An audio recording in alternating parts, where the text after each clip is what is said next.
Seorang peniaga makanan mengaku tidak bersalah di Mahkamah Majistret Bukit Mertajam atas pertuduhan sengaja menyebabkan kecederaan terhadap seorang doktor dengan melanggar mangsa di Plaza Tol Prai.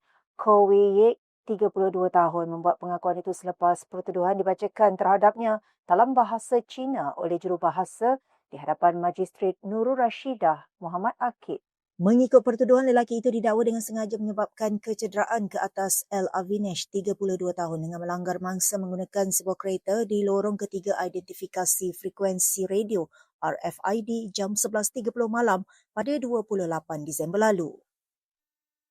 Dia didakwa mengikut Seksyen 324 Kanun Keseksaan yang memperuntukkan hukuman penjara sehingga 10 tahun atau denda atau sebat atau mana-mana dua daripada hukuman tersebut.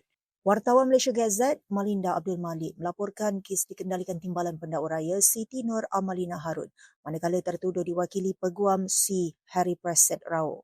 Dalam mitigasi rayuan jaminan, Harry Praset Rao memaklumkan tertuduh memperoleh pendapatan sekitar RM1,500 hingga RM2,000 sebulan, menanggung isteri serta seorang anak berusia setahun 5 bulan.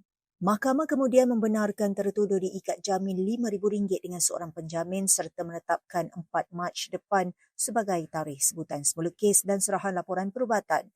Sebelum ini tular satu rakaman video memaparkan seorang lelaki dilanggar sebuah SUV jenis Proton X50 di sebuah plaza tol yang memaparkan kenderaan tersebut diundur sebelum melanggar mangsa dari arah depan.